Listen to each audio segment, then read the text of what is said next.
beri tempoh 1 bulan untuk pengurusan kemukakan, dan saya pastikan ada Tan Wahid, ramai pakar-pakar di sini. Saya akan pastikan supaya seluruh kekuatan dan jentera, baik kerajaan atau Kementerian Kewangan dan pakar-pakar lain, untuk memastikan bahawa kita puas hati dengan pendekatan baru, hala tuju baru, supaya dalam masa singkat ini kita beri keyakinan kepada ratusan ribu peneroka bahawa kita sekarang sudah sampai ke tahap di mana lonjakan itu amat perlu. Dan saya beri jaminan insya-Allah bahawa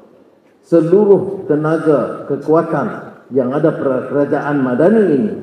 akan kita kerahkan untuk pastikan Felda di landasan yang ampuh bersama dengan koperasinya dan keselamatan FGD-nya, satu haluan dengan satu matlamat mengangkat martabat dan tunjukkan Felda dan menjamin masa depan yang lebih baik kepada peneroka dan